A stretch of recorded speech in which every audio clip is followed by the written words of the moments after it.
유명 로펌에서 잘나가는 완벽주의자로 소문난 변호사 브래드 애시튼. 그는 한국을 정신없는 나라, 별 볼 일 없는 나라라며 폄하한 채 신재생 에너지 협상을 위해 한국 땅을 밟게 됩니다. 그러나 예기치 못한 감기 몸살에 동료는 브래드를 이상한 곳으로 데려가는데요. 동료를 따라간 그곳에서 브래드가 본 것은 여기저기 널브러져 바닥에 드러누워있는 홈리스 같은 사람들, 수건을 말아서 머리를 싸매는 요상한 패션, 지옥불처럼 느껴졌던 불가마와 생선 보관 창고처럼 느껴졌던 얼음방 등. 하지만 이름조차 괴기한 이 찜질방 덕분에 건강을 회복한 브래드는 큰 협상을 성공적으로 마치게 됩니다. 그런데 사실 더 중요한 게 하나 더 있다고 하는데요. 브래드의 인생을 바꾼 그것은 과연 무엇일까요? 지금 시작합니다. 안녕하세요. 저는 호주의 대형 로펌에서 일하는 브래드 애시튼이에요.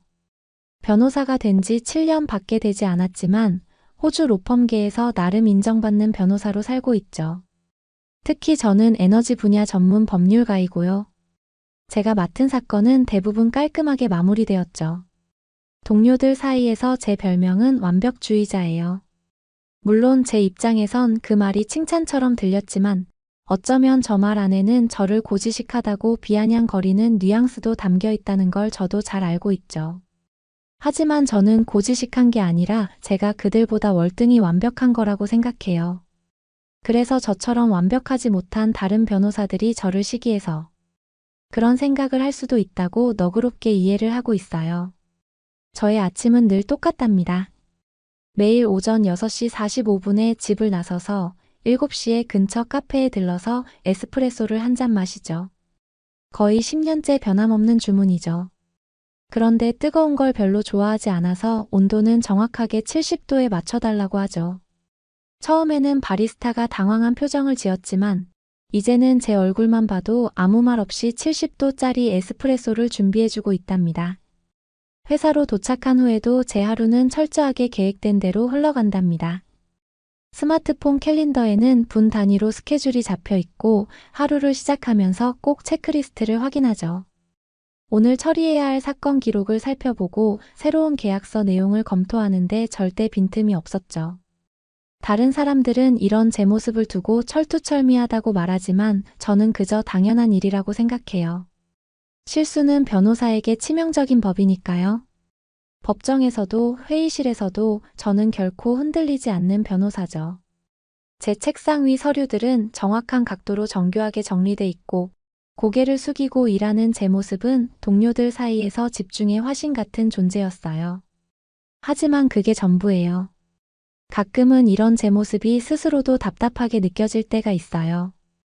딱 정해진 패턴 안에서 움직이는 제 삶은 안정적이었지만 솔직히 별로 재미가 없거든요. 점심시간에도 제 모습은 별반 다르지 않아요. 동료 변호사들이 335 모여 나가서 식사를 하며 웃고 떠드는 동안 저는 늘 제 사무실에 남아 간단히 샐러드와 샌드위치를 먹어요. 저는 시간을 낭비하는 법이 없으니까요. 대신 샌드위치를 먹으면서도 손에 든 서류를 읽으며 다음 클라이언트 미팅을 준비하죠. 그런 제 모습을 본 동료 하나가 지나가며 농담을 던지더군요. 브래드, 넌 인간이 아니라 기계 같아. 점심이라도 좀 여유롭게 먹지 그래? 라고요. 그 말을 듣고 저는 미소 지었지만 속으로 이렇게 생각했죠. 여유 좋아하네. 그러니까 너희들이 나를 못 이기는 거야. 라고요. 하지만 그 순간 뭔가 공허한 느낌이 파도처럼 제 가슴에 스며들더군요. 하지만 저는 이내 고개를 저으며 다시 서류에 집중했어요. 제가 맡은 사건은 언제나 저의 완벽한 준비를 기다리고 있으니까요. 저녁이 되어 집으로 돌아가는 길도 마찬가지죠. 차 속에서 저는 늘 제가 정리해둔 올드팝 100곡만을 들었어요. 이런 걸 보면 제가 좀 고리타분한 인간이긴 하다는 생각이 아주 조금은 들 때가 있어요. 하지만 저는 요즘 팝송이 너무 삭막하게 느껴져서 아예 관심이 없답니다. 집에 돌아와서도 늘 똑같죠. 저는 들어오자마자 즉시 국제뉴스 채널을 켠답니다. 그리고 바로 5분간 스트레칭을 하고 와인을 한 잔 따라 놓고는 책상에 앉아서 그날의 일을 정리하며 다음날 일정을 다시 한번 확인하죠. 이렇게 해야만 마음이 편안하거든요. 마치 작은 실수라도 생기면 모든 것이 와르르 무너질 것 같은 기분이 드니까요. 이렇게 제 삶은 규칙적이고 안전하죠. 그런데 아주 가끔 벽에 갇힌 듯한 답답함이 느껴질 때도 있답니다. 하지만 저는 그런 감정을 애써 외면해 왔어요. 변호사는 언제나 이성적이어야 하고 감정에 휘둘려서는 안 된다는 게 제 철칙이었으니까요. 그런데 그렇게 완벽하고 철두철미한 저에게 전혀 계획에 없던, 아니 상상조차 못했던 한국 출장이라는 갑작스러운 일정이 생겨버렸답니다. 제가 한국으로 출장을 가게 된 이유는 호주에 본사를 둔 신재생 에너지 기업의 의뢰 때문이었어요. 이 회사는 근래 제가 몇 번 사건을 맡아서 승소를 안겨준 회사인데 호주에서 손꼽히는 신재생 에너지 선도 기업으로 유명하죠. 그 회사 임원의 설명에 의하면 자신들이 최근 아시아 시장 확장을 목표로 한국 기업과의 협업을 계획하고 있다. 한국은 한때 신재생 에너지 산업에서 크게 뒤처진 나라로 평가되었지만 근래 들어 빠르게 발전에 박차를 가하고 있다. 하지만 문제는 한국 정부의 정책이었다. 이전 정부에서는 신재생 에너지를 국가적 과제로 삼아 집중적으로 투자하고 추진했지만 근래에 정권이 바뀌면서 그 속도가 다소 정체되었다. 그런데 업계 전문가들은 현 정부가 끝나면 다시 신재생 에너지 사업이 본격적으로 추진될 가능성이 매우 높다고 전망하고 있다. 세계적인 추세도 그렇고 한국은 언제나 최신 기술이나 국제관계에 있어서 발빠른 대응을 해온 나라이기 때문이기도 하다. 그래서 자신들은 이 기회를 놓치지 않기 위해 현 정부가 끝나기 전에 미리 한국 시장에 발을 맞추고 주요 한국 기업들과 협력 관계를 맺어두는 게 좋다는 전략을 세웠다. 라고 하더군요. 이런 상황에서 저에게 한국 기업과의 협업을 진행하기 위해서 사전 법률 검토를 맡아달라는 의뢰가 들어왔고 그 중요한 임무를 제가 맡게 된 거죠. 제가 해야 할 일은 복잡한 계약 조건을 검토하고 호주 기업이 불리한 상황에 놓이지 않도록 철저하게 법적인 안전장치를 하는 것이었어요. 신재생 에너지 사업 분야에서 한국 시장은 굉장히 매력적인 시장이었죠. 하지만 법률 체계와 비즈니스 환경이 호주와는 많이 다르다 보니 호주 기업 입장에서는 확실한 법적 안전장치가 필요했고 제가 국제거래법을 전공했고 지금까지 보여준 성과도 출중했기 때문에 이런 일에 있어서 저 이상의 완벽한 적임자가 있을 수 없었던 거죠. 호주 기업 임원의 설명을 다 듣고 나니 중요한 사안이라는 걸 단번에 알 수 있었고 제가 아니면 안 되는 상황이라는 것도 충분히 이해가 가더군요. 하지만 솔직히 속으로는 엄청 당황스러웠어요. 왜냐면 저에겐 이 일이 전혀 예상치 못한 변수로 느껴졌거든요. 저는 모든 것을 철저히 계획하고 준비하는 사람이고 지금까지 외국 출장은 미국과 유럽만 다녔는데 평생 한번 쳐다보지도 않은 한국이라는 동양의 조그맣고 낯선 나라에 가야 한다는 것 자체가 너무나 제 마음을 불편하고 불안하게 만들더군요. 사실 저는 몇 년 전까지만 해도 한국이 베트남과 같은 사회주의 국가라는 잘못된 지식까지 가지고 있었어요. 전쟁과 분단의 역사가 좀 비슷해서 헷갈린 것 같긴 하지만요. 그런데 근래에 워낙 국제뉴스에서 한국이 많이 나오다 보니 제가 잘못 알고 있다는 걸 알았죠. 한국 출장 얘기를 들으니 제 머릿속에 떠오르는 한국에 대한 이미지는 솔직히 좋지 않았어요. 제가 아는 한국은 최근 들어 빠르게 성장하는 경제와 기술, 그리고 어디선가들은 정신없이 바쁜 나라라는 이미지뿐이었죠. 뉴스에서 본 서울의 빽빽한 거리와 휘황찬란한 네온사인들은 오히려 복잡하고 과장된 느낌을 줬어요. 게다가 한국 사람들이 일에 대한 열정이 강하다는 이야기도 들었는데 그건 제 기준으로는 보면 열정이라기보다는 집착적인 모습으로 비쳤어요. 저처럼 체계적이고 안정되게 일을 하는 게 아니라 그냥 닥치는 대로 죽자 살자 일하는 개미들처럼 보여거든요. 심지어 한국 사람들은 일요일에도 일을 하고 새벽에도 일을 한다는 얘기도 들어서 알고 있었죠. 저는 평일에는 열심히 해도 일요일에는 완벽하게 휴식을 취하는 사람이거든요. 그래서 저에게 한국 사람들은 너무 극성스런 사람들이라는 생각이 떠올랐어요. 전쟁의 공포 때문에 또다시 북한과의 전쟁이나 경쟁에서 질까봐 죽도록 앞만 보고 달려가는 경주견처럼 느껴졌죠. 또 한국 문화에 대한 선입견도 있었어요. 예를 들어 한국의 회식 문화나 직장, 내 상명하복 같은 이야기를 듣고는 고개를 절레절레 흔들었던 적이 있어요. 왜 일을 끝내고도 직장 동료들과 시간을 보내야 하지? 라는 생각이 들면서 그런 문화가 전혀 이해가 되지 않았거든요. 업무와 사생활의 경계는 철저히 지켜져야 한다는 게 저의 오랜 신념이었으니까요. 그런 면에서 한국의 문화는 저에게 굉장히 거추장스럽고 답답하게 느껴졌어요. 게다가 음식에 대한 걱정도 있었죠. 제가 주로 먹는 식단은 언제나 건강하고 심플한 것들이었는데 한국 음식은 지나치게 자극적이고 매운맛이 강하다는 이야기를 들었어요. 김치, 고추장 이런 단어들이 떠오르면서 벌써부터 속이 쓰려오더군요. 사실 제가 제일 싫어하는 게 고추거든요. 어릴 때 고추를 잘못 먹었다가 혀가 꺾어지는 듯한 강한 통증을 경험한 적이 있거든요. 그래서 그 이후로는 매운 건 전혀 먹지 않는답니다. 출장을 준비하며 한국의 비즈니스 매너에 대한 리서치를 하면서도 불만이 쌓였어요. 손님을 융숭하게 대접하는 문화라거나 정중하게 상대방을 배려하는 태도가 지나치게 형식적이고 거추장스럽다는 생각이 들었어요. 저는 업무는 간결하고 논리적으로 진행되어야 한다고 믿기 때문에 이런 예의와 절차들이 비효율적으로 느껴졌죠. 비행기 티켓이 예약되었을 때도 저는 내심 한국에 대한 불안과 불만을 억누르기 바빴어요. 한국을 한 번도 가본 적이 없고 가보고 싶다는 생각을 한 적도 없는 제 마음속에는 한국이 마치 미개인들로 가득 찬 거대한 정글처럼 느껴졌고 그곳에서 제가 맞닥뜨리게 될 변수들에 대한 거부감이 가슴 깊은 곳에서 솟구쳐 올라오더군요.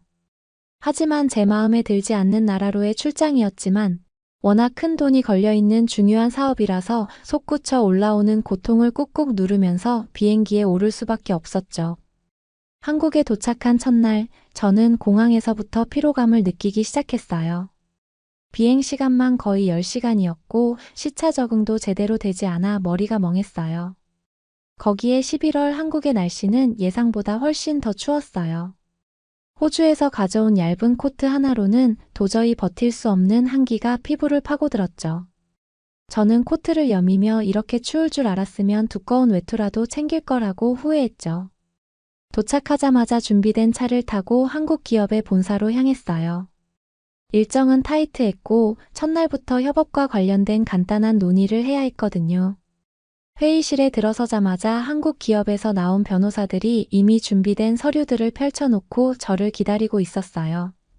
그들은 예상했던 것처럼 철저하고 꼼꼼하게 준비해 두었고 약간은 긴장한 듯 보였지만 매너가 참 좋더군요. 저는 형식적인 인사를 나눈 후 차분하게 회의를 이끌어 나가려고 노력했어요. 하지만 제 몸 상태는 이미 한계에 다다른 것 같았어요. 회의 도중 집중력이 흐트러졌고 머리가 멍해지는 순간들이 점점 잦아졌어요. 그들의 설명을 듣는 동안에도 저는 피곤한 몸을 억지로 일으켜 세우는 기분이었어요. 시계가 회의 종료 시간을 가리킬 때쯤에는 거의 탈진 직전이 되어버렸죠. 사무실 밖으로 나왔을 때는 더 심각했어요. 바람 한 번 불 때마다 차가운 공기가 목을 타고 들어왔고 오한이 들기 시작했어요. 코끝이 시큰거렸고 이마에는 묘한 열기까지 느껴졌어요. 감기 몸살이 시작된 건가 하는 불안감이 들었어요. 그렇게 한국 출장 첫날부터 제 몸은 완전히 무너지기 직전이었죠. 같이 온 동료가 제 상태를 보며 걱정스러운 얼굴로 물었어요. 감기 기운이 도는 것 같다고 말하자. 동료는 좀 쉬어야겠다고 하더니 갑자기 찜질방에 가보는 게 어때? 라고 제안했어요. 저는 그 단어를 처음 듣고 의아해서 물었어요. 찜질방이 뭐야? 라고요. 동료는 설명을 덧붙였어요. 3년 전에 한국에 여행을 왔다가 찜질방에 가본 적이 있는데 그때의 경험이 너무 좋았다고 했어요. 열기가 가득한 방에서 땀을 흘리고 나니 피로가 싹 풀렸고 다양한 공간이 있어서 쉴 거리도 많았다고 하더라고요. 그러면서 요즘은 더 좋아졌고 근처에 서울에서 제일 유명한 찜질방이 있으니 가보자고 자신 있게 말했어요. 한국 사람들은 피곤하거나 몸이 안 좋으면 찜질방부터 간다. 확실히 효과가 있으니까 가보자. 자기가 직접 체험해 본 거니까 믿어봐라. 라고요.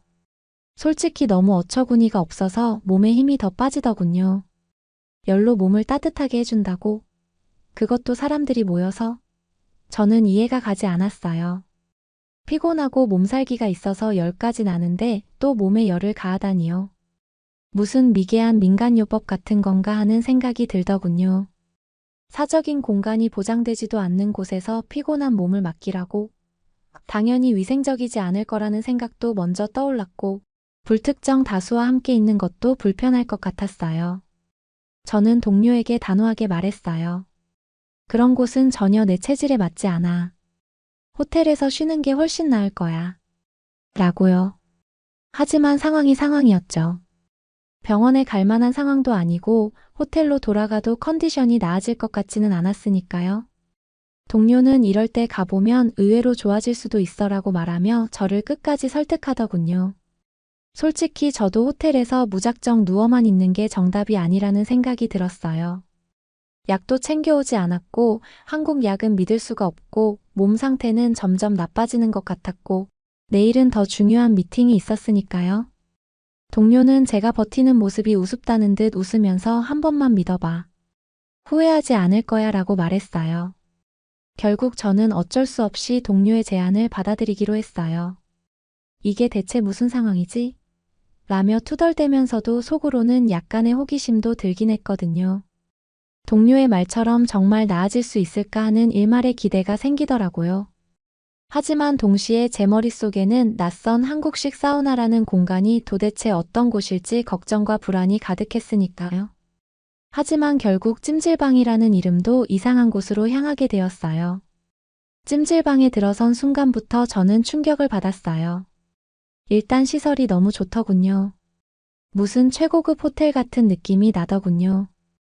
찜질방 안으로 들어서자마자 코끝을 찌르는 뜨거운 공기와 은은한 나무 냄새가 저를 덮치더군요. 입구부터 신발을 벗어야 한다는 것도 황당하기 짝이 없었는데 제 주변에는 이미 맨발로 걸어 다니는 사람들이 수두룩하더군요. 무슨 정글도 아니고 뭐 이런 데가 다 있나 싶더군요. 동료는 여기가 바로 한국의 찜질방이야 라며 의기양양하게 말했지만 제 눈에는 그저 혼돈과 혼란의 아수라장처럼 보였거든요.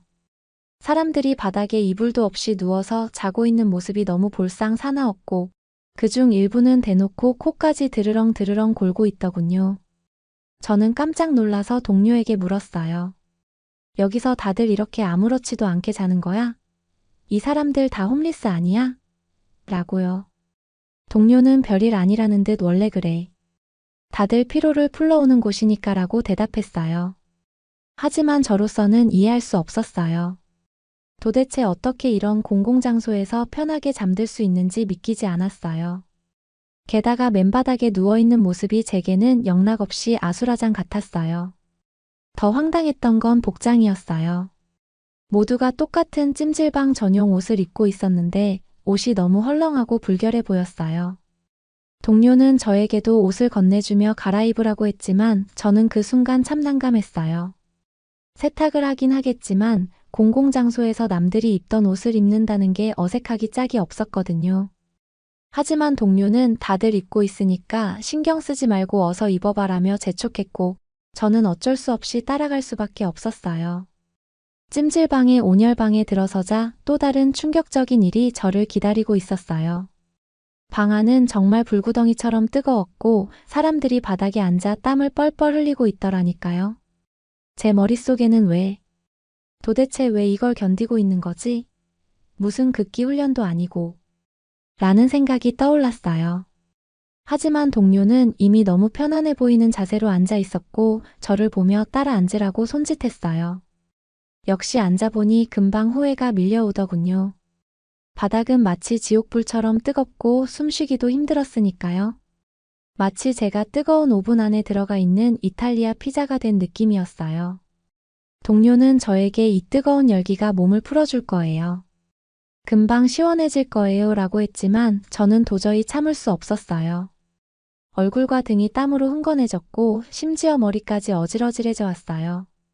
이게 몸이 좋아지는 느낌이라고? 죽는 느낌이 아니라? 나는 정말 이해할 수 없다는 생각만 들었어요. 방을 나와서도 저는 불쾌감을 떨쳐버릴 수 없었어요. 사람들이 여기저기서 삶은 계란과 식혜를 먹는 모습까지 보고 나니 더 황당하더군요. 동료는 웃으며 저에게도 계란과 식혜를 권했지만 저는 손사래를 쳤어요. 사우나를 하면서 음식까지 먹는다고? 그건 좀 아니지 않아? 세상 어느 나라에서 이런 짓을 해라고 말했지만 동료는 이게 한국 찜질방의 매력이야 라며 빙긋 웃더군요. 어쨌든 약간 출출함을 느끼던 저는 동료가 건네준 삶은 계란과 식혜라는 음료를 먹었어요. 이상한 냄새가 날 것 같았지만 막상 먹으니까 맛은 있더군요. 그러고 다시 주변을 둘러보았죠. 이제 허기도 채워지고 난생 처음 보던 이상한 광경에 좀 적응이 됐는지 처음 들어올 때보다 마음은 한결 편안해져 있었죠.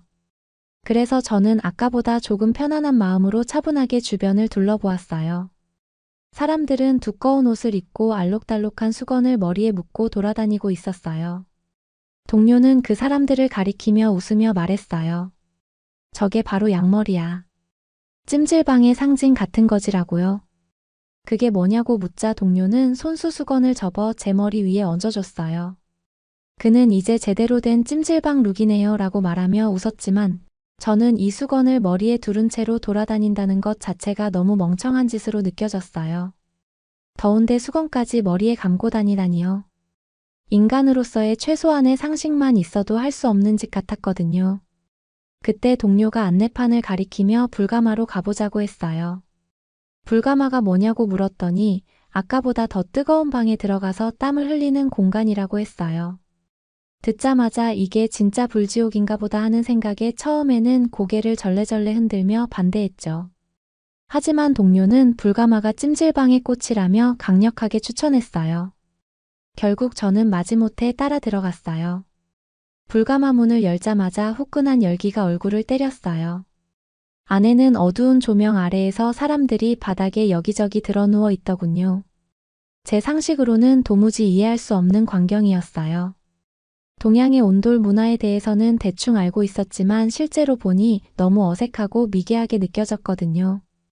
동료는 옆에 자리를 잡고 앉으며 이렇게 말했어요. 여기서 몸을 풀고 땀을 빼면 정말 시원해져. 누워봐. 어색한 마음을 억누르고 마지못해 나무 바닥에 등을 붙였어요. 뜨끈한 열기가 등을 타고 올라오더군요. 처음엔 너무 뜨거워서 제대로 누워있을 수 없었지만 동료는 이게 다 몸에 좋은 거라고 말했어요. 주위를 둘러보니 몇몇 사람들은 아무렇지 않게 잠들어 있거나 대화를 나누고 있었어요. 저 혼자만 이 열기를 버티지 못하는 것처럼 느껴졌어요. 그렇게 10분도 되지 않아 밖으로 나왔지만 불가마의 열기 때문인지 몸이 살짝 가벼워진 것 같았어요. 하지만 여전히 낯선 환경에 적응하기는 힘들었어요. 동료는 저를 보며 웃으며 말했어요. 이제 겨우 시작이야. 찜질방의 진짜 매력은 아직 많이 남아있다니까. 라고요. 저는 그 말을 들으며 이곳에서 도대체 어떤 경험을 더 하게 될지 궁금하면서도 살짝 두려워지기 시작했어요. 불가마에서 나와 잠시 숨을 돌리자 동료가 저를 데리고 찜질방의 또 다른 공간으로 안내했어요. 그곳은 조금 더 현대적이고 아늑한 느낌이었는데 작은 방들이 여러 개 늘어서 있었고 사람들이 각기 다른 방법으로 휴식을 취하고 있었죠. 동료는 이곳이 한국 찜질방의 진짜 매력을 보여주는 공간이라며 하나하나 설명해줬어요. 가장 먼저 향한 곳은 소금방이었어요. 방 안은 하얀 소금으로 뒤덮여 있었고 공기마저 깨끗하고 상쾌했어요. 소금으로 뒤덮인 방이라니. 제가 살다가 이런 방을 보리라고는 꿈에도 생각하지 못한 일이었죠. 그래서 속으로 혹시 냉장고가 없던 옛날의 생선이나 육고기를 보관하던 그런 창고에서 유래한 건 아닐까 하는 생각도 들더군요. 그런데 동료는 소금방의 공기가 호흡기 건강에 좋다고 말했어요. 그 말을 듣고 코를 느껴보니 실제로 코가 뻥 뚫리는 느낌이 들었고 마치 바닷가에 온 것처럼 숨쉬기가 편안하더군요. 몇 년 전에 가본 일본 온천의 증기. 사우나와 비교해봐도 여기 공기가 몇 배는 더 쾌적하고 깔끔하다는 느낌이 들더군요. 그 다음은 황토방이었어요. 방 안은 따뜻한 황토 내음이 가득했고 천장까지 황토로 둘러싸여 있었어요. 동료는 황토가 피로 회복과 독소 배출에 효과적이라고 설명했어요. 바닥에 누워보니 온기가 천천히 몸을 감싸면서 뭉친 근육들이 풀리는 것 같았어요.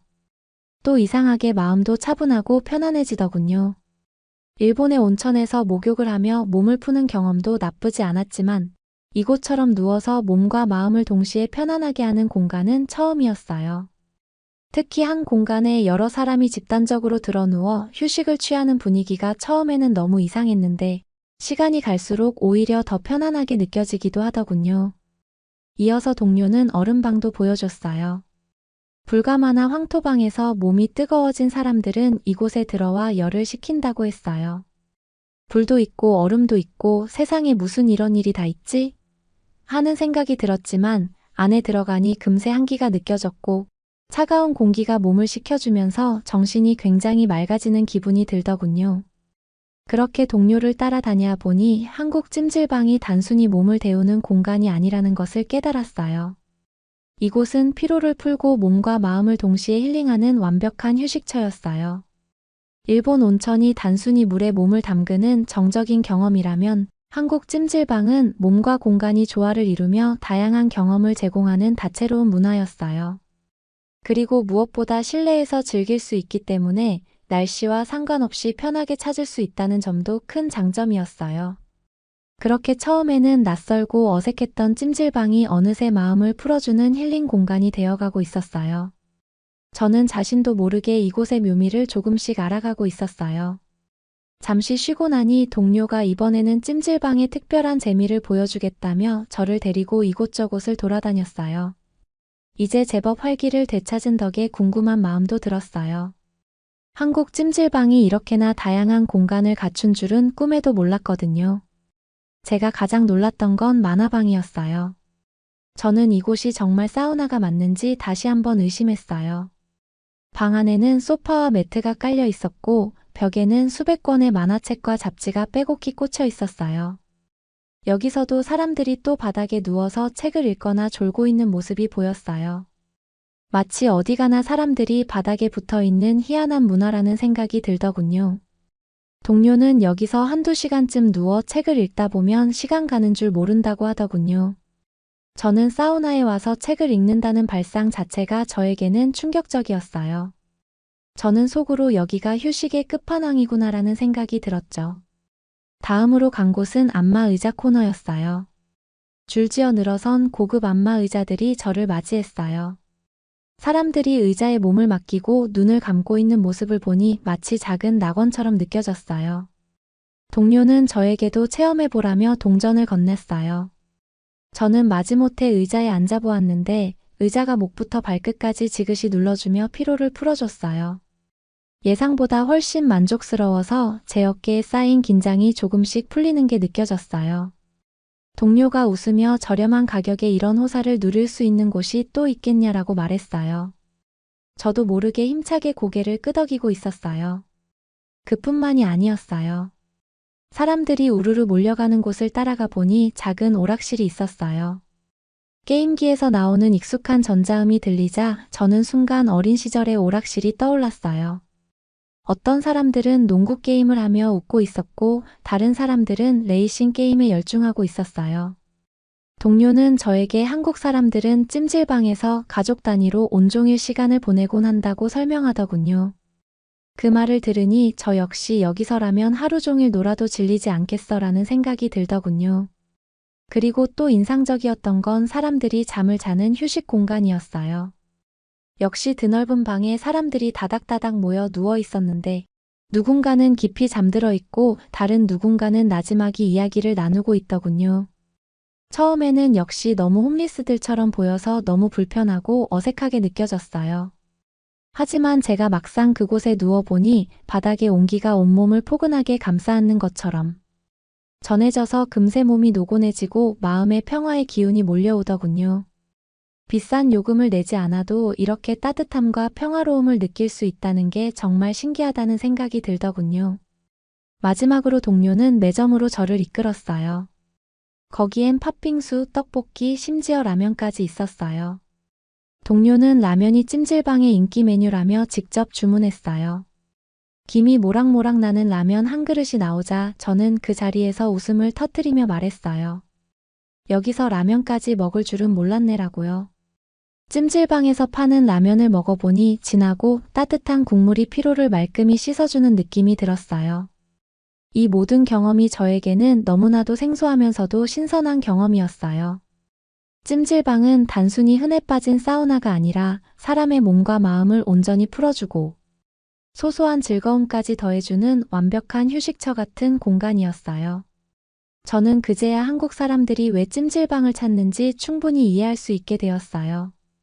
호주로 돌아온 첫날, 공항에 도착하자마자 익숙한 공기와 풍경이 다시 눈에 들어왔어요. 하지만 몸과 마음은 유체이탈처럼 여전히 한국의 찜질방에 남아있는 듯한 묘한 기분이 들더군요. 평소처럼 사무실에 출근했지만 책상 앞에 앉자마자 제일 먼저 떠오른 건 찜질방에서 마셨던 시원한 식혜와 저의 온몸을 달구던 뜨끈한 불가마였어요. 분명 습관처럼 완벽하게 업무를 시작해야 하는데 제 머릿속은 온통 한국의 찜질방에서 겪었던 놀라운 경험이 계속 떠올라서 업무에 집중할 수가 없더군요. 점심시간에 동료들이 출장 잘 다녀왔냐고 묻기 시작했어요. 저는 무심코 한국식 사우나인 찜질방에 대해 얘기했어요. 처음에는 짧게 설명하려고 했지만 말이 계속 길어지더군요. 시차 적응 때문에 피곤해서 억지로 갔던 찜질방에서 오히려 피로가 풀렸다는 이야기부터 시작해서 황토방과 소금방 같은 신기한 공간들, 그리고 잊을 수 없는 삶은 계란과 식혜까지 말해주었죠. 동료 중 한 명은 웃으며 물었어요. 그래봤자 그냥 사우나 아닌가요? 라고요.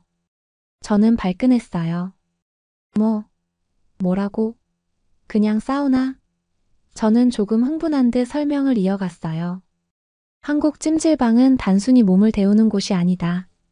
그 안에 작은 세상이 있다. 그것은 힐링과 즐거움을 주는 하나의 탁월한 문화다. 전 세계에 이런 훌륭한 사우나 문화는 없다. 라고요. 동료들은 그게 그렇게 특별하냐며 고개를 갸웃했지만 제 이야기에 약간 흥미를 느끼는 눈치였어요. 퇴근 후 집에 돌아와도 마찬가지였어요. 거실 소파에 앉아 따뜻한 이불을 덮었지만 여전히 한국 찜질방의 따끈따끈한 온돌 바닥이 생각났어요. 저는 혼잣말로 이렇게 중얼거렸어요.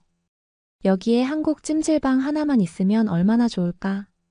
밤이 되어도 한국 출장에서의 기억이 떠올라 잠이 오지 않았어요. 불가마에서 나와 땀을 닦고 마셨던 식혜의 짜릿한 시원함이 계속 생각났어요. 그리고 피식 웃음이 나왔어요. 처음엔 왜 사람들이 그런 곳에 가는지 전혀 이해를 못했는데 결국 제가 그곳에서 가장 크게 힐링을 얻고 왔다는 사실이 우습게 느껴지더라고요. 한국 출장에서 돌아온 후 저는 의도치 않게 한국 찜질방 전도사가 되어버렸어요. 처음에는 동료들에게 가볍게 얘기했을 뿐이었는데 어느새 주변 사람들 모두가 제 입에서 나오는 찜질방 이야기에 귀를 기울이기 시작했어요. 주말에 친구들과 만나 커피를 마시며 한국 이야기가 또다시 나왔어요. 친구 중 한 명이 호기심 가득한 얼굴로 물었어요. 그래서 그 찜질방이 뭐가 그렇게 대단하다는 거야? 저는 잠시 숨을 고르고 다시 한국 찜질방의 매력을 하나하나 설명하기 시작했어요. 먼저 불가마부터 이야기했어요. 섭씨 60도에서 80도까지 올라가는 방에 들어가 땀을 흘리는 경험이 얼마나 개운한지 말했어요. 몸속에 노폐물이 빠져나가는 기분이었다. 그것은 마치 인간을 재활용해서 부활되는 것과 같은 느낌이다. 너도 새 사람이 되려면 꼭 한번 가봐야 해. 라고요. 그러니 친구들은 웃음을 터뜨렸어요. 한 친구는 반신반의하며 말했어요. 그런데 그렇게 더운 방에서 오래 버틸 수 있어? 저는 당당하게 말했어요. 생각보다 견딜만해. 오히려 나중엔 몸이 가벼워지는 게 느껴져서 더 있고 싶어진다니까. 그리고 찜질방의 다양한 공간들에 대해서도 빠뜨리지 않았어요. 황토방, 소금방, 얼음방까지 온도와 환경에 따라 완전히 색다른 경험을 제공한다고 설명했어요. 심지어 얼음방에 들어가면 한여름에도 한기가 느껴질 정도야. 찜질 후에 그곳에 가서 몸을 식히면 정말 상쾌해. 제 말에 친구들은 놀라워하며 서로의 얼굴을 쳐다봤어요. 그날 이후로 저는 주변 사람들을 볼 때마다 찜질방 이야기를 자주 꺼내게 되었어요. 누군가는 신기해했고 누군가는 반신반의했지만 모두가 호기심을 갖고 한국식 사우나인 찜질방에 대해 질문을 던졌어요. 저는 마치 한국 찜질방 홍보대사가 된 것처럼 설명을 이어갔고, 그럴 때마다 엄청난 괴로움이 밀려왔어요. 찜질방에서의 제 경험이 다시금 생생하게 떠올라서 다시 가고 싶었거든요. 돌이켜보면 저는 한국에 오기 전까지 한국 문화와 찜질방에 대해 부정적인 선입견을 가지고 있었어요. 찜질방이라는 단어를 처음 들었을 때 단순히 집단적으로 땀을 흘리는 이상한 공간이라고 생각했고, 한국의 문화 자체도 피상적인 이미지로만 판단했어요. 하지만 그 생각이 얼마나 무지하고 어리석었는지 깨닫게 되었어요. 한국 찜질방에서의 경험이 제 모든 편견을 산산이 깨버렸으니까요. 후끈후끈한 불가마에서 땀을 쭉쭉 난생 처음 느꼈던 개운함, 차갑고 서늘한 얼음방에서 느꼈던 설명하기 힘든 상쾌함, 그리고 식혜와 구운 계란의 별미까지. 찜질방은 단순히 몸을 쉬게 하는 공간이 아니었어요. 그곳은 사람들이 바쁜 일상에서 잠시 여유를 찾고 지친 몸과 마음을 힐링할 수 있는 특별한 문화의 결합체였어요. 그런 생각을 하니 그동안 제가 얼마나 우물안개구리였는지 부끄러워졌어요.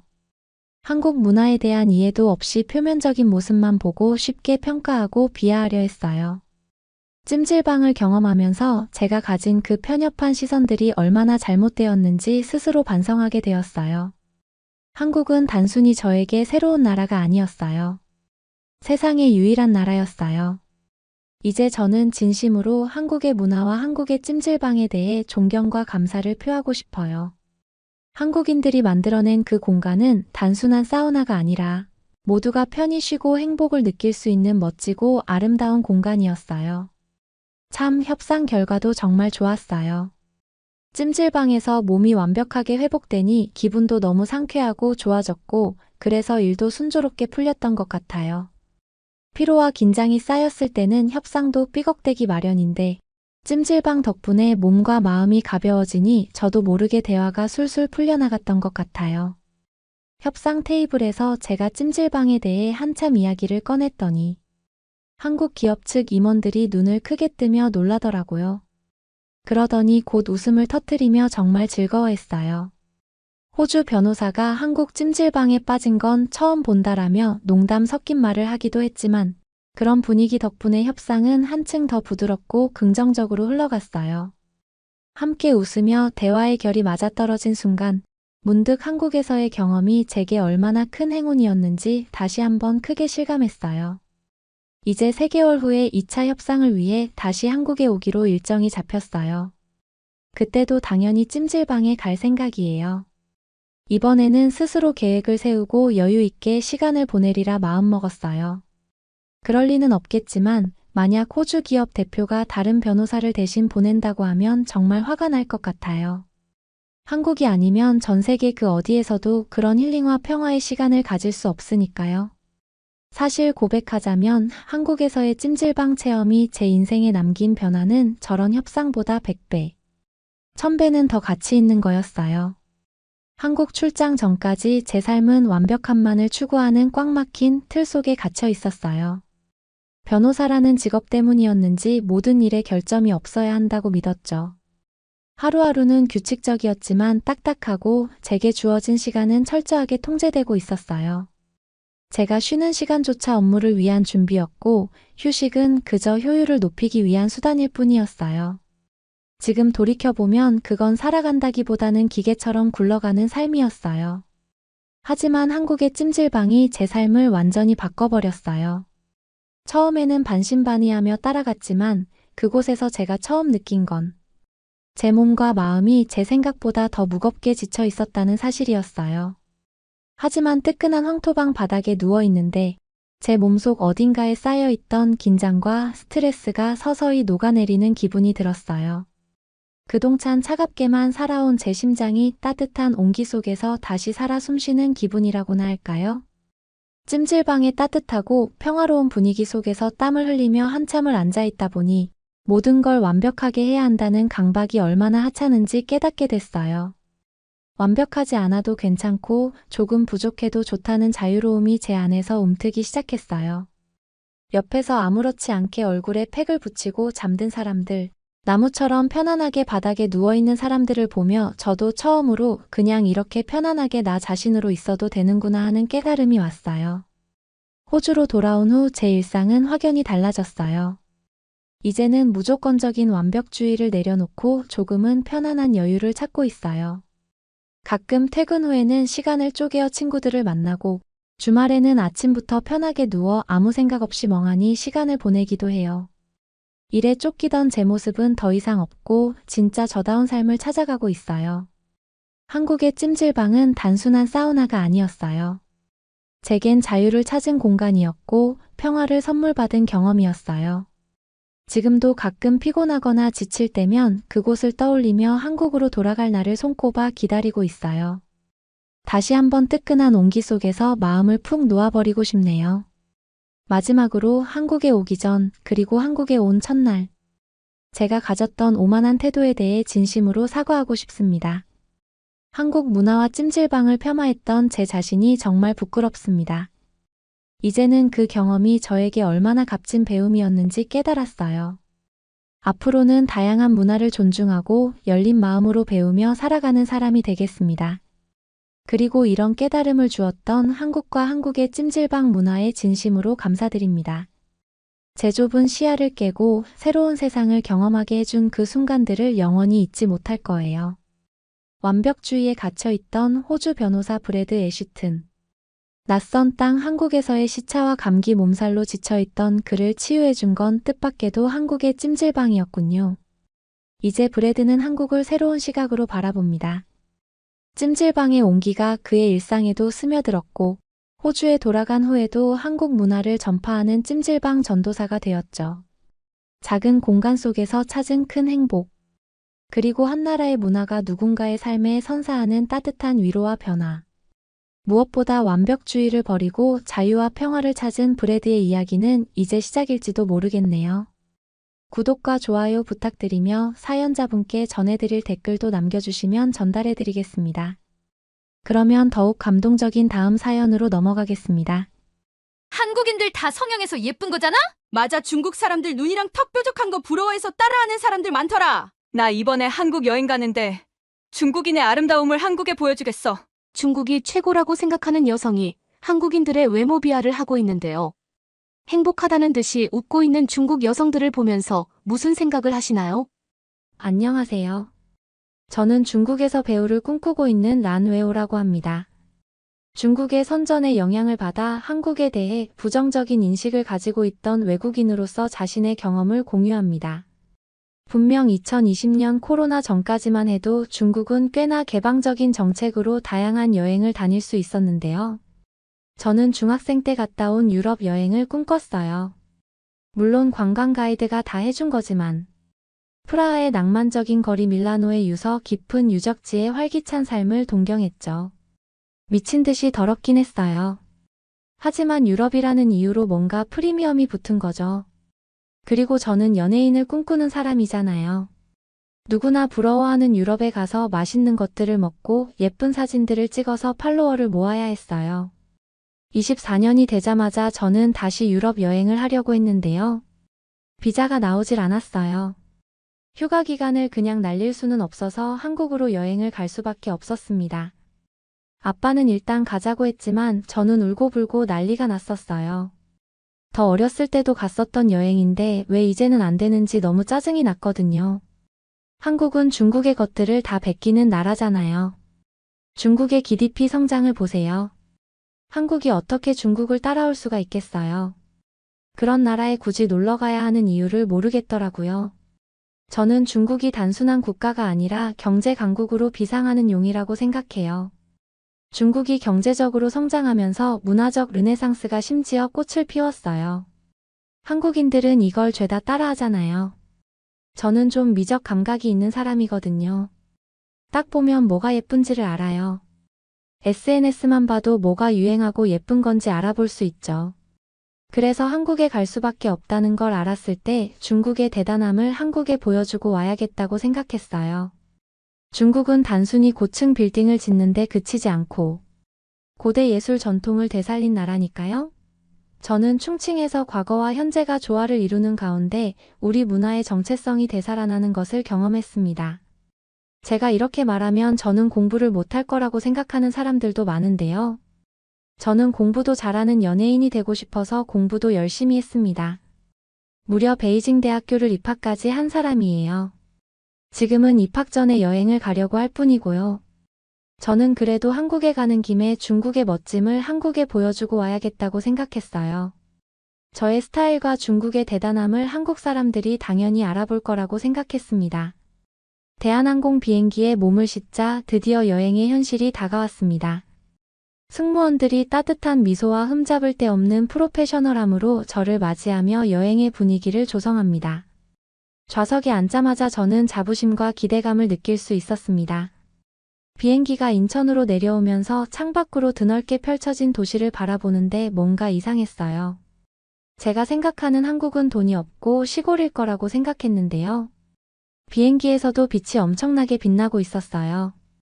현대적인 고층 빌딩과 구불구불한 강, 고요한 황해가 어우러진 풍경에 뭔가 이상함을 느꼈어요. 비행기에서 내리자 이상함은 더 강해졌는데요. 충칭의 공항보다 훨씬 더 좋았어요. 훨씬 크고 뭔가 많았어요. 심지어 저는 새벽에 도착을 해서 대중교통을 이용할 수가 없었는데요. 공항을 걷다 보니 이른 시간임에도 불구하고 꼼꼼한 정돈과 친절한 직원들의 모습이 눈에 띄었습니다. 청결 상태는 흠잡을 데 없었고 모든 것이 정리되고 관리되는 방식에서 편안한 질서 의식이 느껴졌습니다. 안내판도 명확하고 이해하기 쉬워 길을 찾기가 쉬웠습니다. 혼자 여행하는 저에게 안전은 가장 큰 걱정거리 중 하나였고 특히 그 시간에 도착하는 것은 더욱 그러했습니다. 하지만 인천공항은 조명이 밝고 깨끗하며 순찰이 잘 되어 있어서 그런 걱정이 금세 사라졌습니다. 눈에 띄는 보안 요원들이 있었지만 눈에 거슬리지 않고 전문적이어서 부담스럽지 않으면서도 안전하다는 느낌을 주었습니다. 이 시간대에도 원활하게 운영되는 공항의 규모에 감탄하며 공항을 둘러보았습니다. 하지만 저를 진정으로 놀라게 한 것은 밝고 환한 불빛으로 활기차게 움직이는 편의점의 모습이었어요. 저는 익숙한 스낵과 음료의 모습에 이끌려 편의점에 들어섰고 새로운 나라에 온 것 같은 설렘이 더해졌습니다. 진열대를 훑어보며 독특한 상품들을 구경하던 중 특히 유용한 상품이 눈에 들어왔는데 바로 그 자리에서 바로 구매할 수 있는 심카드 진열대였습니다.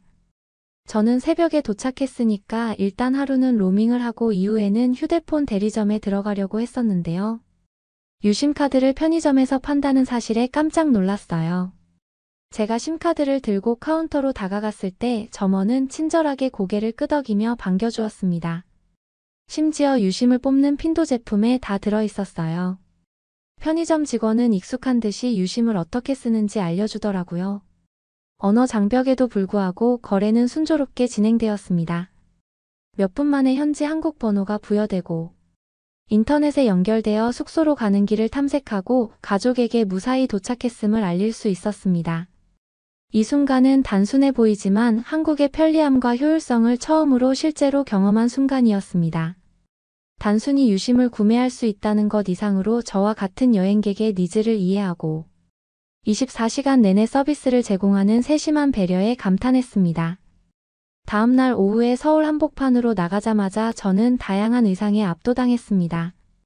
한국 사람들 왜 이렇게 잘 사는 거죠? 중국에서는 한 75%는 옷을 입는데 관심이 없거든요. 아무래도 먹고 사는 문제가 시급하니까요. 그런데 한국 사람들은 길거리에서 음식을 파는 사람들도 모두 제가 아는 브랜드를 입고 있었어요. 젊은 에너지가 느껴졌고 패션도 이를 반영했습니다. 청소년과 청년들은 오버사이즈 후드티와 세련된 스니커즈, 파스텔 톤의 대담한 패턴 개성을 더하는 액세서리 등 최신 트렌드를 뽐냈습니다. 단순히 트렌드를 따르는 것이 아니라 개성을 표현하는 것이 중요했습니다. 강남의 고급 지역으로 이동하면서 스타일은 좀 더 세련되고 하이 패션적인 분위기로 바뀌었습니다. 이곳에서는 럭셔리 브랜드와 한국 디자이너의 맞춤 제작이 어우러져 우아하고 세련된 룩이 탄생했습니다. 마치 살아있는 패션 잡지를 보는 것 같았고 매번 새로운 스타일과 트렌드를 접할 수 있었습니다. 거리는 캠퍼스였고 사람들은 각자의 옷을 입은 예술가들이었습니다. 저는 제 옷이 초라해지는 걸 느꼈어요. 이렇게 말하면 좀 웃긴데요. 한국 강아지가 중국 사람들보다 옷을 잘 입는 것 같았어요. 중국 문화가 최고라고 생각했었는데 말이에요. 옛날에 유럽 여행에 간 get이 글을 올렸을 때보다 훨씬 더 반응이 좋았어요. 그런데 다들 한국이라고 말하니까 믿지 못했습니다. 한국이 다들 중국보다 못 사는 나라라고 생각하고 있었던 것 같았어요. 저도 그랬죠. 저는 롯데월드타워 기슭에 서서 하늘을 향해 뻗어있는 고층을 올려다봤습니다. 현대 건축의 경이로움인 이 건물은 구름을 뚫고 나올 것만 같았습니다. 놀라운 속도로 위로 올라가는 엘리베이터에 오르자 가슴이 두근거렸습니다. 그래도 홍콩의 타워만큼은 못할 거라고 생각했어요. 문이 열리자 전망대로 향하는 문이 열렸고 저는 다른 세계로 발을 내딛었습니다. 이 높은 곳에서 바라본 서울의 전경은 기적과도 같았습니다. 서울이 광활하고 복잡한 해피스트리트처럼 눈앞에 펼쳐져 있었습니다. 고층 빌딩이 햇빛을 받아 반짝이고 한강이 도시를 가로질러 흐르고 산들이 지평선을 감싸고 있었습니다. 자연과 도시 개발이 조화를 이루는 모습에 숨이 굳을 것 같았습니다.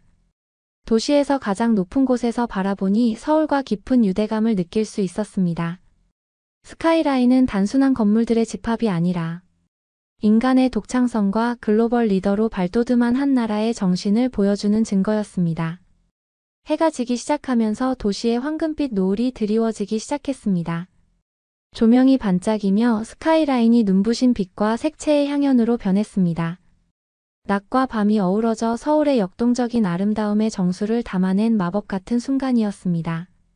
하지만 제가 한국에서 가장 놀랐던 건 중국과 같이 빈부격차가 지나치게 크지 않다는 점이었어요. 저는 그제서야 중국의 GDP와 한국의 GDP의 차이를 알았습니다. 국내 총생산 자체는 중국이 훨씬 더 높지만 이걸 인구수로 나눈다고 생각하면 이야기가 달라지는 거였어요. 이제 경제학을 전공할 건데 제가 너무 멍청하다는 생각을 했습니다. 하지만 중국에서는 이런 부분들을 알려주지 않고 그게 좋은 점만 계속해서 알려줬어요. 저는 모범생으로서 그 공부들을 열심히 했을 뿐이고요. 홍콩의 어느 정도 부유한 가정에서 자란 저는 가혹한 삶의 현실과 격리되어 있었던 거예요. 우뚝 솟은 고층 빌딩과 분주한 상업이 있는 홍콩은 번영의 거품이었습니다. 저는 중국에 존재하는 빈곤에 대해 어렴풋이 알고 있었지만 그것은 현실이라기보다는 저한테는 추상적인 개념이었어요. 중국의 작은 마을들은 저는 도시 생활과 극명한 대조를 이루는 풍경을 가지고 있어요. 집들은 허름했고 당연하게 여겼던 기본적인 편의시설이 부족한 곳이 많아요. 마을 사람들의 얼굴에는 고된 노동과 고단한 삶의 흔적이 고스란히 새겨져 있었습니다. 맨발에 너덜너덜한 옷을 입은 아이들이 거리에서 뛰어놀고 있었고 그들의 웃음소리가 주변의 가난을 대변하고 있거든요. 보통 가난한 나라일수록 빈부격차가 더 심한 거 아세요? 편견이 아니라 이건 수치상으로 나타나는 거예요. 그게 바로 중국이었던 거예요. 한국은 중산층이 발달한 나라인 거고요. 이 경험은 제 관점을 크게 바꿔놓았습니다. 홍콩과 충칭 같은 도시는 중국 경제 기적의 상징이지만 중국의 많은 지역이 여전히 빈곤과 씨름하고 있다는 사실을 깨달았죠. 서울을 보면서 한국이야말로 진정한 선진국이 아닐까라는 생각을 했어요. 한국 길거리나 시장에서는 중국 사람들만큼 힘들어 보이는 사람들을 본 적이 없었거든요. 본인의 일을 열심히 하는 사람들 뿐이었습니다. 또 제가 놀란 점은 도시의 청결함인데요. 생각해보니까 서울에 도착한 순간부터 도시의 청결함이 바로 눈에 띄었습니다. 길거리에는 쓰레기가 거의 보이지 않을 정도로 깨끗했습니다. 붐비고 북적이는 곳에서 흔히 볼 수 있는 혼란과 난잡함을 예상하고 명동의 번화한 시장을 걸었던 기억이 납니다. 놀랍게도 이 지역은 놀라울 정도로 깨끗했습니다. 노점상들은 자신의 공간을 세심하게 관리하고 있었고 사람들은 쓰레기를 함부로 버리지 않았습니다. 다른 곳에서는 거의 볼 수 없었던 공공장소에 대한 집단적 책임감과 자부심이 느껴졌습니다. 한국 사람들한테는 이게 기본인 것 같았어요. 서울 시내의 여러 공원과 공공장소를 방문하면서 감탄은 더욱 커졌습니다. 시민들이 즐겨 찾는 한강공원은 청결에 대한 공동체의 존중을 보여주는 완벽한 예였습니다. 많은 방문객이 방문했음에도 불구하고 공원은 쓰레기가 하나도 없었고 모두가 아름다운 공원을 유지하기 위해 각자의 역할을 다하고 있었습니다. 중국 공원이었으면 대소변이 가득했을 거예요. 공공시설에 화장실이 제대로 되어 있지 않으니까 볼일을 보는 사람도 있을 거고 당장 자기의 욕구가 중요하니까 아무데나 볼일을 보고 떠나는 사람도 있고요. 거짓말인 것 같다고요. 저도 거짓말이었으면 좋겠네요. 하지만 가장 행복했던 건 어플 사용이었어요. 중국에 살면서 저는 인터넷 사용의 제약에 익숙해져 있었습니다. 전 세계 많은 지역에서 디지털 생활의 필수 요소로 자리 잡은 인스타그램이나 유튜브 같은 플랫폼은 제 손이 닿지 않는 곳이었습니다. 저는 현지 소셜미디어와 콘텐츠 플랫폼에 의존했는데 이 플랫폼은 견고하긴 했지만 글로벌 무대에서 제가 놓치고 있는 것이 무엇인지 항상 궁금했습니다. 중국을 떠나는 순간 새로운 디지털 영역에 발을 내딛는 기분이었습니다. 새로운 나라에 도착하자마자 공항의 와이파이에 열심히 연결하여 인스타그램과 유튜브를 다운로드했습니다. 인스타그램을 처음 열었을 때 저는 생생한 이미지와 해외에 사는 친구들의 이야기, 세계의 삶과 문화를 엿볼 수 있는 콘텐츠의 홍수에 놀랐습니다. 유튜브는 완전히 다른 세계였습니다. 갑자기 전 세계 곳곳에 음악, 다큐멘터리, 브이로그, 교육 콘텐츠 등 끝없이 쏟아지는 동영상을 접할 수 있게 되었죠. 압도적이면서 동시에 흥미진진했습니다. 저는 몇 시간 동안 콘텐츠를 탐색하며 얼마나 많은 콘텐츠가 있는지 얼마나 쉽게 액세스할 수 있는지에 감탄했습니다. 가장 인상 깊었던 것은 이러한 플랫폼에서 표현의 자유가 보장된다는 점이었습니다. 사람들은 자신의 삶과 의견 예술을 자유롭게 공유했습니다. 정보와 아이디어의 자유로운 흐름은 이전에는 경험하지 못했던 것이었고 엄청난 해방감을 느꼈습니다. 인스타그램을 통해 오랜 친구들을 다시 만나는 기쁨은 정말 컸습니다. 중국에서의 생활에 대한 사진과 이야기를 공유하며 잃어버린 시간을 되찾았습니다. 유튜브를 통해 새로운 관심사를 발견하고 제가 흥미를 느낄 줄 몰랐던 주제에 대해 배웠습니다. 새롭게 찾은 디지털 자유는 제 일상을 크게 변화시켰습니다. 글로벌 이벤트에 대한 정보를 더 많이 접하고 전 세계의 친구 및 가족과 더 많이 소통하고 다양한 관점과 문화를 더 많이 접하게 되었습니다. 마치 완전히 새로운 세상이 저에게 열린 것 같았습니다. 중국을 떠나 이러한 플랫폼에 접속할 수 있게 된 것은 단순한 소셜미디어가 아니라 글로벌 커뮤니티와 연결되는 것이었습니다. 디지털 자유가 개인의 성장과 학습 국경을 초월한 관계 구축에 얼마나 중요한지 깨닫게 되었습니다. 제가 얼마나 억압된 환경에서 자라왔는지 새삼 느껴졌어요. 제가 억압된 환경에서 자랐구나를 또 느낀 계기가 있었는데요. 제가 지금까지 한국 가수들이 중국 가수들을 따라하는 거라고 생각했는데요. 유튜브를 자유롭게 보니까 다 날짜상으로 중국 가수들이 따라한 거더라고요. 유튜브로 신나게 K-팝 뮤직비디오를 보다가 중국 연예인들과의 차이를 알았어요. 머리색이 엄청나게 다양했어요. 금발뿐만이 아니라 보라색, 분홍색, 초록색까지도 있었어요. 제가 이 부분에 왜 의아함을 느꼈냐면요. 중국 연예인들은 머리색이 화려하면 안 되거든요. 거짓말이 아니라 진짜예요. 금낭령이라고 해서 남자가 여자처럼 보이면 안 된다는 얘기예요. 그래서 피어싱도 금지, 화려한 머리색도 금지시키는 거예요. 잘 보시면 한국에서 넘어간 중국 아이돌들도 다 중국에 갈 때는 염색을 하고 나올걸요. 가발도 아니고. 다들 염색까지 해야 중국 방송에 나올 수 있더라고요. 근데 이게 진짜 여자 같다는 거랑 사회랑 무슨 상관인지. 이러한 유명인들의 다양한 헤어 컬러는 단순한 패션을 넘어 개성과 자기 표현을 중시하는 문화를 반영하는 것이었습니다. 연예인 지망생으로서 저는 너무 부러움이 느껴졌어요. 한국에서는 헤어 컬러가 자연스러운 스펙트럼에 머무르는 경향이 있었는데 그런 대담한 실험을 보면서 놀랍기도 하고 영감을 받기도 했습니다.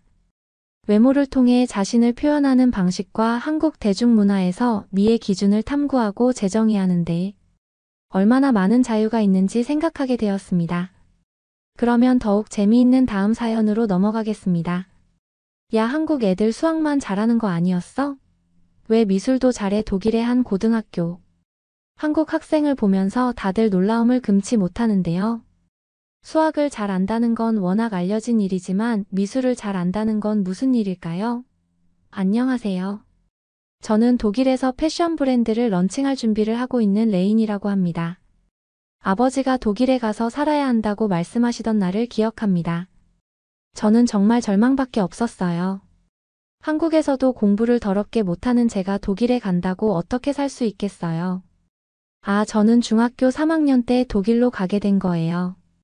저는 영어도 중학교 3학년 수준밖에 못했어요. 아빠한테 저만 할머니랑 한국에 있겠다고 빌었는데요. 아빠는 꿈쩍도 안 하셨어요. 번화한 거리, 활기찬 시장, 편안한 길거리, 음식 냄새 등 저에게 익숙한 서울을 떠나 낯선 곳으로 떠난다는 것은 두려움밖에 없었어요. 서울방 한 구석에 자리 잡은 작은 책상에 앉아 외국어처럼 보이는 방정식과 숫자로 낙서된 교과서와 종이에 둘러싸여 있습니다. 시계바늘은 매 순간 수학과의 싸움을 상기시키며 흘러갔습니다. 항상 어렵게만 느껴지던 수학이 요즘은 넘을 수 없는 벽처럼 느껴집니다. 친구들은 수학 문제를 쉽게 풀고 특히 친형인 준호 형은 저를 도와주려고 노력하는 것 같아요. 형은 연습의 문제일 뿐이라고 말하지만 저에게는 모르는 언어로 된 책을 읽으려는 것과 같습니다. 수학하면 할수록 좌절감만 커지죠. 부모님 모두 회계사세요. 독일 회계사 자격증을 따고 두 분 다 독일에서 일할 기회를 얻으신 거죠. 왜 저만 수학을 못하는지 도통 이해할 수가 없었죠. 한국 가정에서 흔히 기대하는 우수한 학업 성적을 원하십니다. 부모님은 저희 고군분투를 이해하지 못하십니다. 제가 수학 수업 시험 숙제 하나하나가 얼마나 두려운지 모른 채 노력을 안 해서 그렇다고 말씀하시죠. 학교에서 저는 수학 수업이 다가올수록 두려움을 느낍니다. 선생님은 친절하시지만 설명은 종종 제 머리 위로 날아갑니다. 저는 수학만 하면 길을 잃었어요. 외로움을 느낍니다. 선생님이 시험지를 돌려주실 때면 시험지를 덮고 있는 빨간 자국을 보며 마음이 가라앉습니다. 여정은 인천국제공항에서 장시간 비행을 하는 것으로 시작되었습니다. 비행기 창밖을 바라보며 생각에 잠겨 몇 시간을 보냈습니다.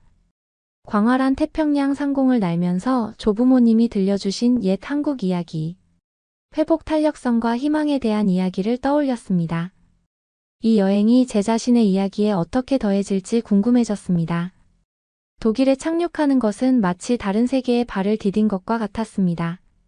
공항 도로 심지어 하늘까지 모든 것이 광활하게 보였습니다.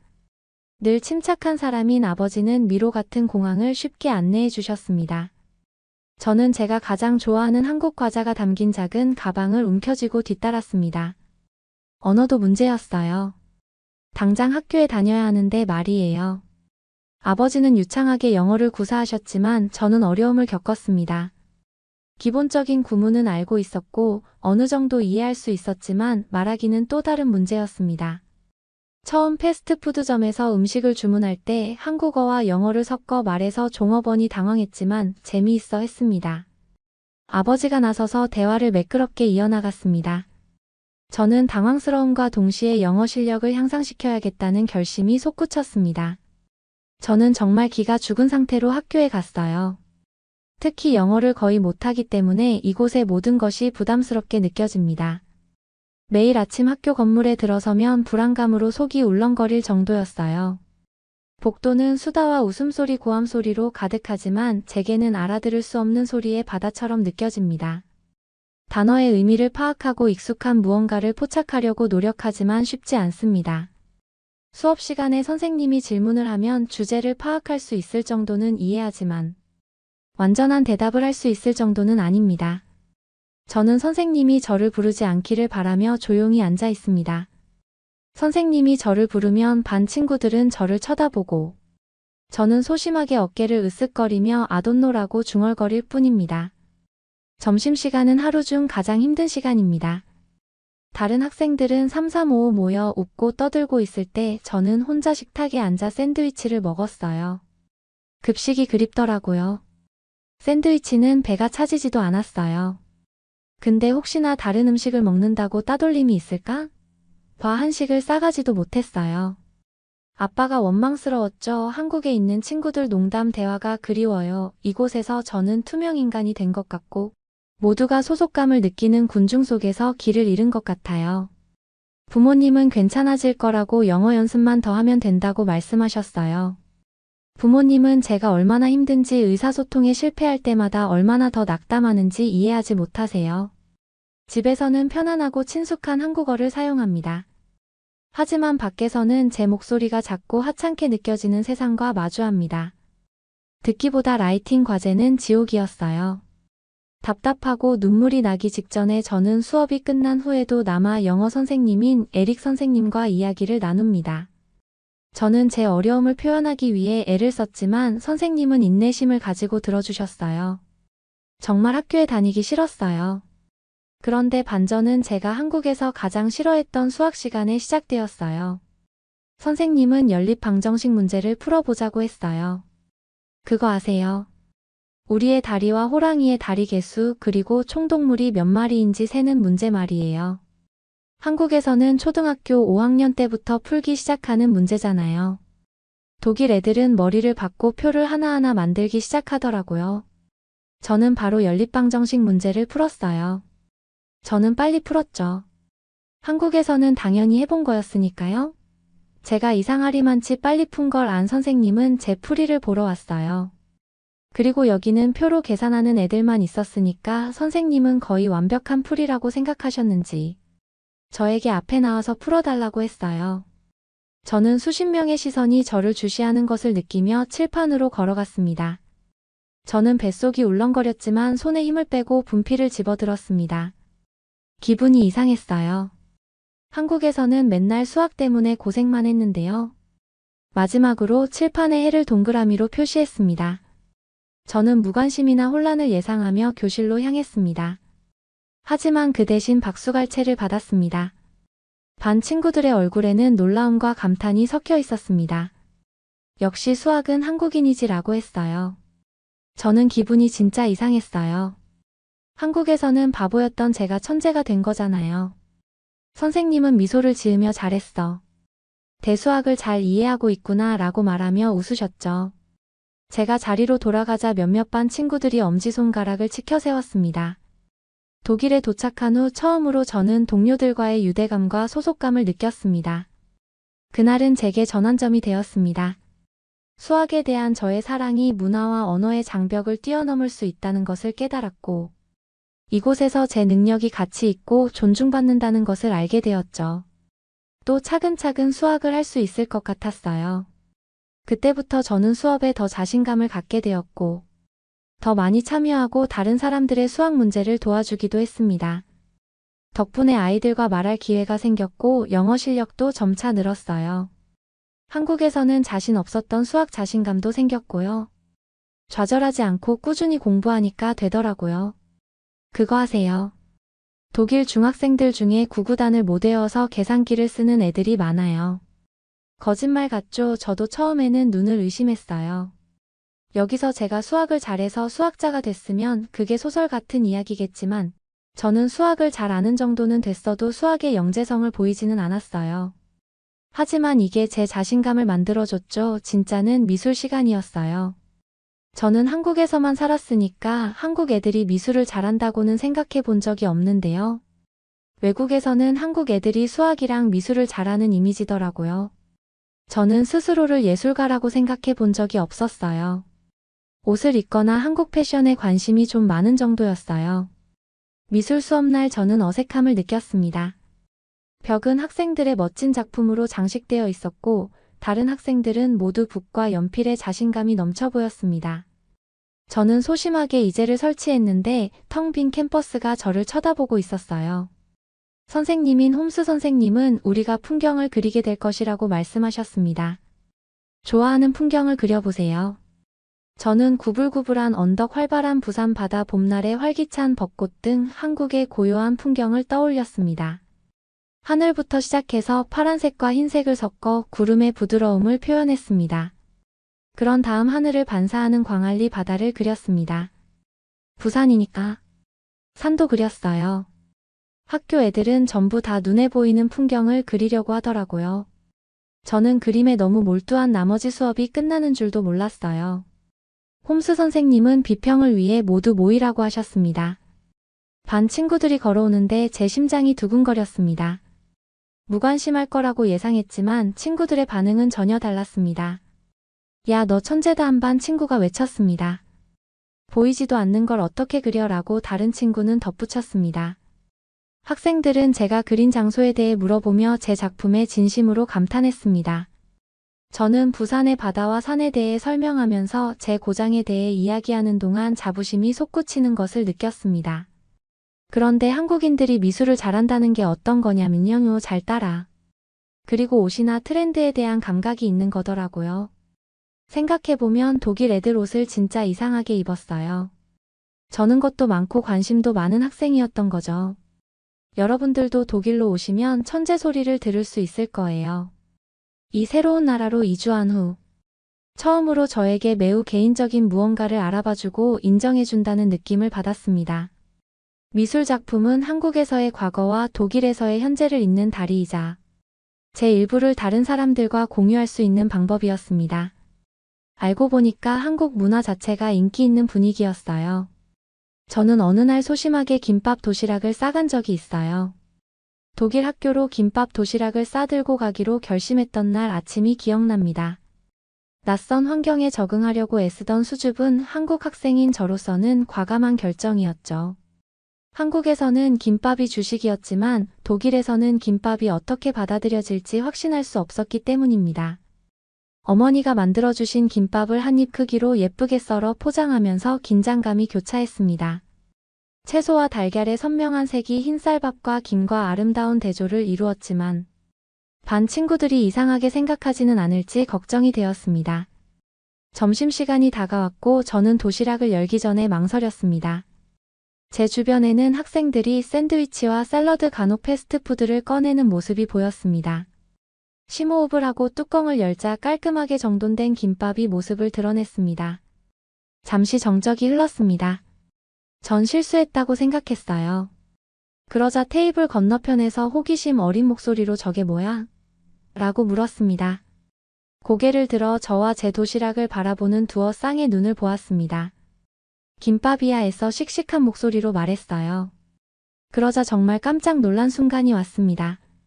한 조각 먹어도 돼요. 제 옆에 앉은 소심한 여학생이 물었습니다. 그 여학생의 질문이 물꼬를 트는 듯 곧 여러 친구들이 시식을 요청했습니다. 저는 잠시 망설이다가 김밥을 나눠주기 시작했습니다. 김밥을 맛보는 반 친구들의 반응을 지켜보면서 처음에는 긴장했지만 이내 얼굴이 환하게 밝아졌습니다. 야, 미쳤다 한 학생이 외쳤습니다. 맛이 정말 좋아요. 또 다른 학생이 말했습니다. 칭찬이 계속 이어지자 저는 행복감과 안도감이 밀려오는 것을 느꼈습니다. 남은 점심시간 동안 저는 한국 음식과 문화에 대한 질문에 답하며 사람들의 관심을 한몸에 받았습니다.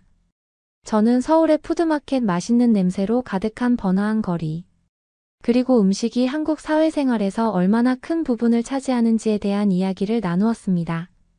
그날 김밥 도시락은 제 안에 무언가를 바꿔놓았습니다. 저를 다르게 만든 것이 다른 사람들에게도 흥미로울 수 있다는 것을 깨달았죠. 저는 제 유산을 숨기지 않고 포용하기 시작했고 제 문화를 동료들과 더 많이 공유하기 시작했습니다. 저는 한국인이라는 이유로 독일 애들한테 인정받을 수 있었어요. 저는 중학교 때의 경험 때문에 한국인이라는 걸 어디 가서도 감춘 적이 없는데요. 그리고 독일에서는 패션스쿨에 입학하게 되었어요. 저는 언제나 역시 한국인은 미술을 잘해라는 말을 들으면서 살았어요. 좋았어요. 그래서 독일의 명문 패션스쿨에서 공부할 수 있는 기회를 얻었을 때 꿈이 이루어진 것 같았어요. 패션 학교에 처음 들어섰을 때 설렘과 걱정으로 심장이 두근거렸던 기억이 납니다. 저마다 독특한 스타일과 비전을 가진 재능 있는 학생들로 둘러싸여 있었죠. 영감을 주는 동시에 두려운 마음이 들기도 했죠. 수업은 강렬했습니다. 다양한 원단, 패션 역사, 디자인 원칙, 최신 트렌드에 대해 배웠죠. 저는 모든 것을 스펀지처럼 흡수했지만 눈에 띄고 싶은 욕심에 밤늦게까지 디자인을 스케치하고 패턴을 수정하는 경우가 많았습니다. 제 졸업 작품은 제 한국적 유산과 독일에서 접한 다양한 스타일을 조화시키는 것이었습니다. 저는 제 디자인에 한국의 전통 미학과 현대적이고 글로벌한 영향이 조화를 이루는 저를 반영하고 싶었습니다. 한복의 유려한 선이나 한복의 독특한 소재들을 이용했어요. 한국적인 것이 세계적인 것이라는 믿음이 항상 있었거든요. 진정한 시험은 각 학생이 독창적인 컬렉션을 발표해야 하는 연말 패션쇼에서 이루어졌습니다. 저는 한국의 전통적 요소와 현대적인 서양 스타일을 결합한 하모니, 인 콘트라스트를 콘셉트로 컬렉션을 만들기로 결정했습니다. 패션쇼 당일이 다가오자 긴장감과 설렘이 교차했습니다. 제 컬렉션은 한복에서 영감을 받아 현대적으로 재해석한 드레스, 은은한 한국 자수가 돋보이는 세련된 수트 서울의 거리를 연상시키는 대담한 스트리트 스타일 의상으로 구성되었습니다. 제 컬렉션이 런웨이에 올랐을 때 저는 숨을 죽였습니다. 모델들은 밝은 조명 아래에서 제 디자인을 선보이며 자신감 넘치는 워킹을 선보였죠. 관객들의 반응은 처음에는 놀랍다는 반응이었지만 쇼가 진행되면서 고개를 끄덕이며 감탄하는 모습도 보였고 흥미롭다는 말도 들리고 심지어는 탄성을 지르기도 했습니다. 마지막 모델이 런웨이를 걷자 장내는 박수갈채로 가득 찼습니다. 서로가 서로를 인정하고 기뻐하는 순간이었습니다. 쇼에 참석한 동료 교수 심지어 업계 전문가들도 제 컬렉션의 독창성과 응집력에 깊은 인상을 받았습니다. 쇼가 끝난 후 여러 참석자들이 제 작품에 감탄을 표하며 다가왔습니다. 그들은 제가 한국의 영향을 현대 패션에 자연스럽게 녹여낸 방식에 흥미를 보였습니다. 그날 밤 저는 새로운 영향을 수용하면서도 제 뿌리에 충실하는 것이 디자이너로서 저의 강점이라는 것을 깨달았습니다. 저는 지금 제 패션 브랜드를 론칭할 준비를 하고 있어요. 요즘 한국 문화가 워낙 인기라서 투자를 쉽게 받을 수 있었거든요. 한국인으로서 자부심을 가지고 살게 해준 한국의 교육과 한국 사람들의 유행 선도 능력에 감사를 표현합니다. 언제나 한국 브랜드가 최고라는 인식을 가지게 하는 브랜드가 되는 게 제 꿈이에요. 그러면 더욱 감동적인 다음 사연으로 넘어가겠습니다. 안녕하세요. 저는 영국의 곳곳을 오가며 트럭 운전사로 일하고 있는 폴이라고 합니다.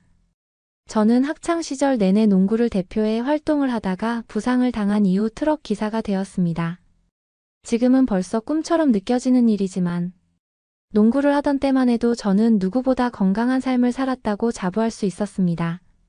어릴 때는 아주 약하고 각종 유행하는 병이나 알레르기를 달고 살았던 제가 그렇게 건장하게 컸다는 사실에 부모님은 늘 믿겨지지 않는다는 말을 하시곤 했죠.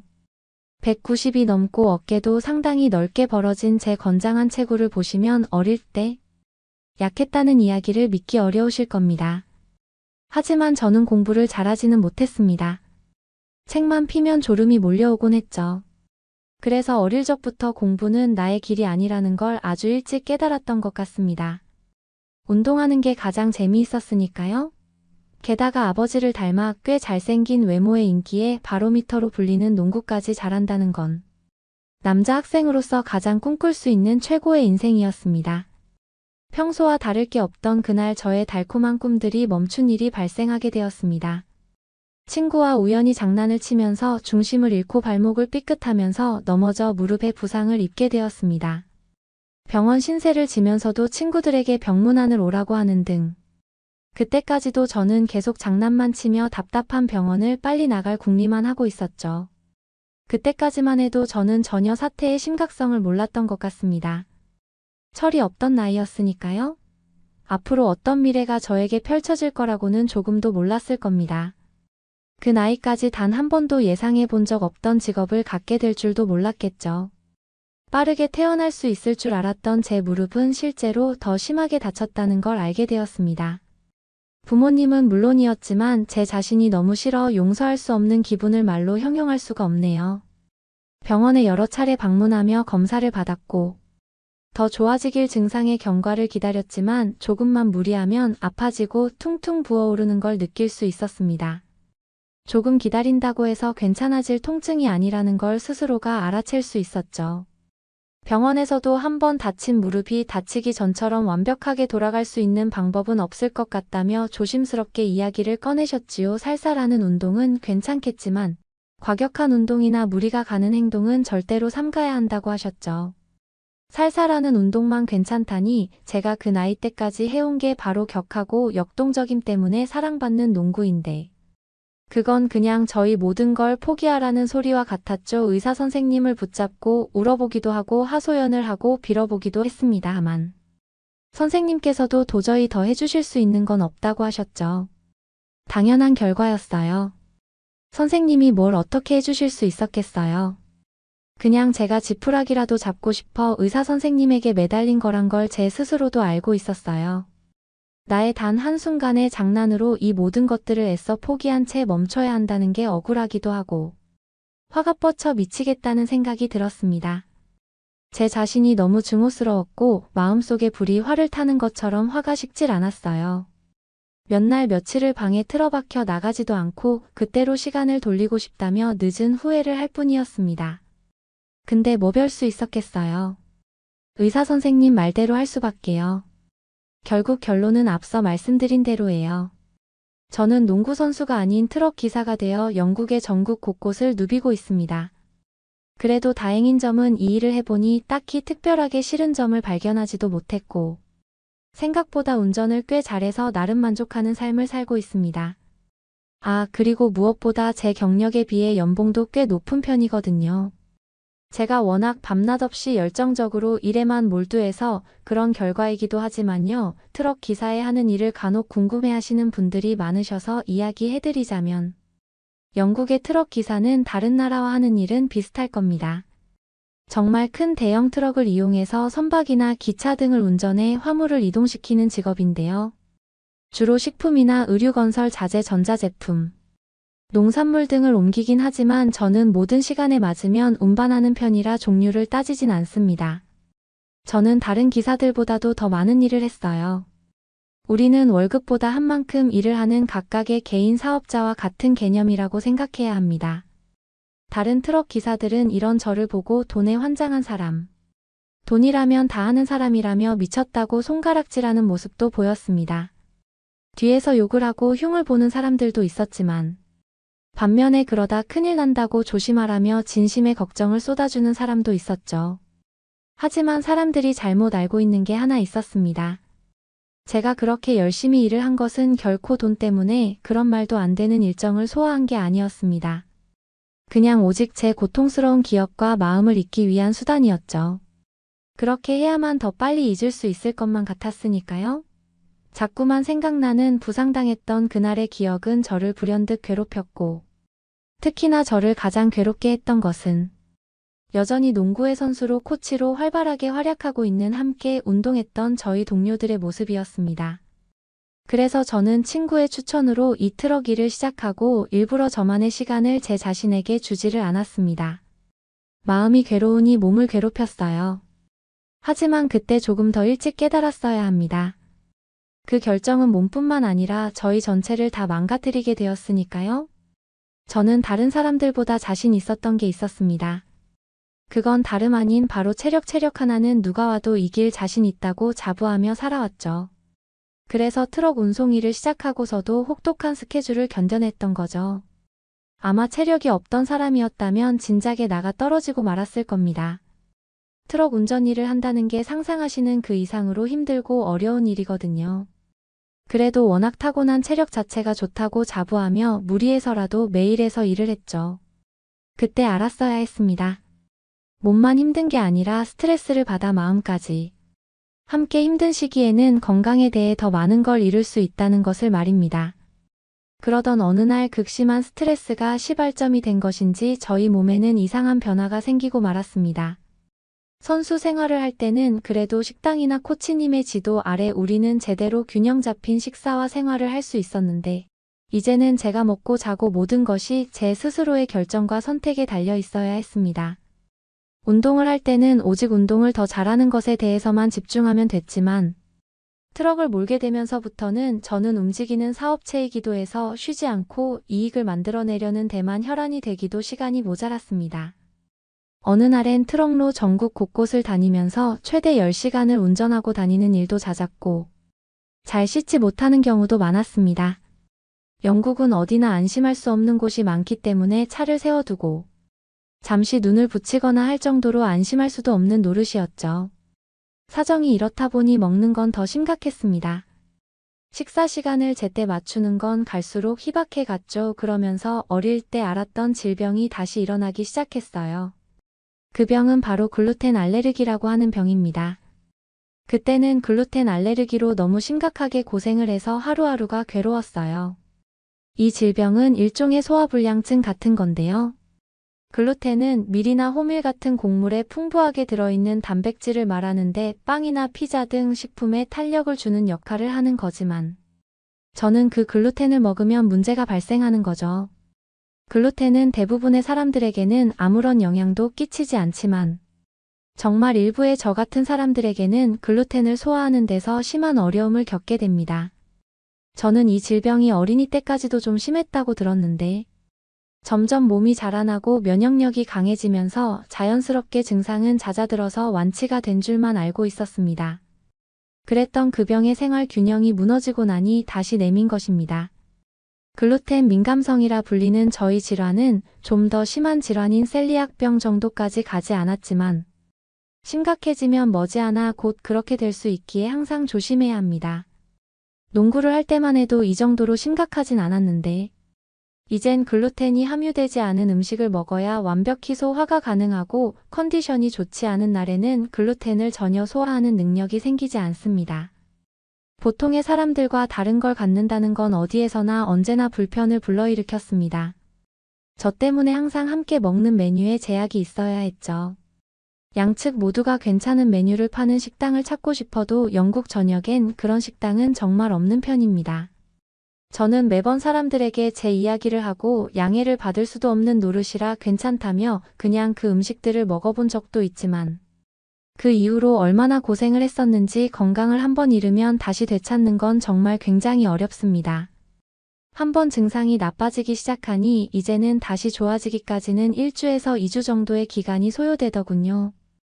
그래서 저는 이제 괜찮은 척 먹는 그런 행동을 하면 안 되겠다고 교훈을 얻게 되었죠. 그렇게 저는 사람들과 만나는 약속을 하나 둘 피하게 되더니 점차 교류가 없어지게 되었습니다. 식습관은 상호작용을 하며 살아가는 인간에겐 정말 중요한 수단인데 제 건강과 직결되어 있는 문제이기 때문에 애초에 그 문제가 발생하지 않도록 늘 관리를 잘 해야 합니다. 그래서 저는 항시 글루텐을 댈 수 있는 한 피해야 합니다. 최대한 야채를 많이 섭취해야 하죠. 하지만 야채를 먹으면 몸에 좋다는 건 어린아이들도 다 아는 사실이지만 뭐 그렇게 하기가 어디 쉽나요? 남자 혼자서 그렇게 챙겨 먹는다는 건 더 쉽지 않습니다. 게다가 그 풀떼기 정도만 먹고서 이 큰 몸을 유지하려면 아마 매 끼니를 코끼리만큼 먹어야 할 겁니다. 도시락을 싸서 다녀봤지만 상해버리는 날들도 많았습니다. 그래서 저는 웬만하면 고기를 섭취하려고 노력했죠. 그래도 요즘에는 웰빙 열풍이 영국 전역에 불면서 글루텐 프리 식당들도 많이 생겨났습니다. 사람들도 아마 글루텐이 많이 들어간 음식은 먹으면 먹을수록 몸에 염증을 유발하고 체중도 증가한다는 점이 점점 알려지면서 자이로 글루텐 프리를 선택하게 된 사람들이 증가하고 있는 태세죠. 하지만 그런 식당들은 대부분 거주자들이 많이 몰려있는 밀집 지역이나 다운타운 근처에만 몰려 생겼기 때문에 제가 사 먹을 수 있는 기회가 적었습니다. 게다가 저는 밤늦게 끝날 일도 많은데 아시다시피 영국에서 그 시간에 어딘가 들어가 마음 편하게 식사를 할 수 있는 일은 거의 없다고 볼 수 있죠. 그런데 저에게 특별한 경험을 하게 한 하루가 있었습니다. 그날은 생각보다 배송이 일찍 끝나 오랜만에 어떤 걸 먹을까 생각하고 있던 차에 한 식당에 들어가게 되었습니다. 그 동네에는 마땅한 식당이 보이질 않더군요. 그렇게 들어간 곳에서 메뉴판을 받았는데 제가 먹을 만한 음식이 없었습니다. 모조리 다 글루텐이 들어간 음식뿐이었죠. 저에게 메뉴판을 준 직원에게 제 사정을 이야기했습니다. 그러자 그 직원은 메뉴 중에는 글루텐을 뺄 수 있는 건 없다고 말했죠. 자기가 요리하는 게 아니라면서 미안하다고 했습니다. 계속 일만 하느라 너무 배가 고팠지만 어쩔 수 없어 일어나 인사를 하고 문을 닫고 나갔습니다. 그런데 아까 그 여성이 저를 따라 문을 밀고 나오는 거 아니겠어요? 저는 깜짝 놀라 그녀를 쳐다보며 무슨 일이냐고 물었죠. 재판만 고작 받았을 뿐인데 팁을 안 주고 간 것 때문에 따지러 오는 게 아닐까 했어요. 최근에 영국에서는 팁을 받는 음식점들의 도를 넘는 팁 갑질로 인해 골머리를 썩고 있거든요. 그래서 저는 그녀가 뭐라고 할지 촉각을 곤두세우고 있었습니다. 그녀는 저에게 뚜벅뚜벅 걸어왔습니다. 그러더니 그녀가 입 밖으로 꺼낸 말은 저 건너편 트레이더 조로 가보세요. 거기에 한국의 김밥이라는 걸 판다는데 그건 정말 맛있고 건강에도 좋대요. 글루텐 프리를 하는 사람들도 그것 때문에 요새 난리래요 라며 저에게 안내를 해주었습니다. 저는 좀 당황스럽기도 해서 그냥 마트에서 파는 게 좋아봤자지 뭘 난리까지요. 그러자 그녀는 틱톡도 모르세요. 모르면 가서 직접 보세요. 근데 볼 수 있을지는 모르겠어요. 김밥의 실물을 보는 게 유니콘 같은 존재거든요. 저도 매일 아침 저녁으로 가보지만 한 번도 성공해 본 적이 없는걸요. 그녀의 말은 장난이 아니라 진짜 같았습니다. 저는 딱히 지금 근방에 먹을 만한 곳도 더 보이지 않아 그녀가 말해준 마트인 트레이더 조로 향했어요. 비교적 사람들이 없을 시간대라 그런지 마트 내부는 한산했습니다. 저는 직원에게 다가가 한국에 김밥이라는 게 어디 있냐고 물어봤죠. 그러자 그 직원이 손으로 알려준 방향엔 진짜 그 여자가 말했던 김밥이라는 글자가 쓰여 있었습니다. 그런데 단 한 줄도 없더군요. 그 큰 냉동고가 다 김밥이라니. 그런데 심지어 한 개도 남지 않았다는 것에 그녀의 말이 전부 사실이라는 게 실감이 났습니다. 못 산다고 하니 더 먹고 싶은 마음과 호기심이 자라났습니다. 하지만 뭐 별 수 없으니 돌아서 가려는데 절호의 기회가 찾아왔습니다. 바로 식재료를 채우는 시간이 된 것입니다. 원래 1시간 뒤부터 선착순으로 1인당 한 줄만 가능한데 이번만 저에게 한 줄을 미리 살 수 있게 해주신다고 해주셨죠. 저는 감사했지만 한편으론 황당스럽기도 했어요. 얼마나 대단한 음식이라고 그래봤자 냉동실에 있는 간편식품인 주제라는 생각을 했죠. 김밥의 재료를 봐도 제가 먹으면 안 되는 게 하나도 없이 건강한 음식이었습니다. 계산대에 김밥과 물 하나를 올렸더니 갑자기 그 직원분은 행운의 날이네요. 축하해요. 라며 뒤편에 전자레인지를 가리키며 꼭 데워 먹으라는 말과 함께 진정으로 축하를 해줬습니다. 그곳을 가리키며 김밥 때문에 일부러 만든 전자레인지 섹션이라는 얘기까지 하는 그녀의 설명이 다소 부담스럽기도 했지만 너무 배가 고파 얼른 먹고 싶은 마음뿐이었죠. 드디어 계산을 하고 사람들이 추천해준 대로 전자레인지에 넣어 데웠고 패키지를 뜯었죠. 포장을 열자 처음 보는 비주얼과 향은 나쁘지 않았는데요. 한 입 먹는 순간 제가 한 번도 먹어본 적 없던 맛에 놀랐습니다. 그리고 오랜만에 저를 위한 좋은 식사 한 끼를 먹은 것 같은 만족감이 들었죠. 순식간에 한 개를 다 먹어버리고 하나 더 구매하고 싶어서 고개를 돌려 내부를 살폈더니 이미 김밥을 사려고 대기하는 사람들의 줄이 놀이공원 어트랙션 줄처럼 길게 나 있었습니다. 그냥 차에 다시 타야 했죠. 그래도 그간 먹어왔던 어떤 끼니보다 든든했던 한 끼였습니다. 결국 저는 살 수 없이 돌아서야 했습니다. 그렇게 다음날 오랜만에 이틀 연속 쉬는 날이었습니다. 이젠 이전처럼 무리해서 근무를 하진 않으려고 해요. 그래도 이틀 연속으로 쉬는 일은 드문데 오랜만에 휴식다운 쉼을 하기 위해 집에 누워 있었습니다. 그런데도 계속해서 이전에 먹었던 김밥이 생각나는 거였습니다. 김밥을 먹고서는 전혀 아무런 탈도 나지 않은 것도 신기했지만 그 맛 때문에 자꾸만 생각이 나곤 했어요. 그래서 근처에 구매할 수 있는 곳이 없나부터 시작해서 김밥에 대한 여러 가지 정보를 알아보기 시작했죠. 김밥에 대해 검색하자 생각보다 더 엄청난 인기와 관심에 더 놀랄 수밖에 없었습니다. 영국 각지에서는 한국 김밥을 구하느라 정말 난리였어요. 제가 저번에 샀던 게 행운이라는 걸 이제야 알 수 있었죠. 영국의 42개 주 370개 지점의 김밥은 모두 동이 나버려서 지역 커뮤니티마다 김밥을 어느 동네에 가면 살 수 있는지, 지점별 재입고 시기가 언제인지까지에 관련한 정보가 실시간으로 공유되고 있었습니다. 영국 전역에서는 김밥의 품귀 현상으로 인해 1인 1개 구매 제한이나 오플런하는 현상까지 보이고 있고요. 최근에는 영국뿐만 아니라 일본에서도 이와 같은 현상을 보이고 있다고 했습니다. 또 김밥을 구매하지 못한 사람들은 꿩 대신 닭이라는 심정으로 구매한 다른 한식들의 맛까지 이슈가 되면서 김밥뿐만 아니라 김치, 비빔밥, 불고기 구매 유행까지 함께 이끌고 있다고 하더군요. 이렇게 한식 김밥이 영국에서 난리가 난 데는 몇 가지 이유들이 있었습니다.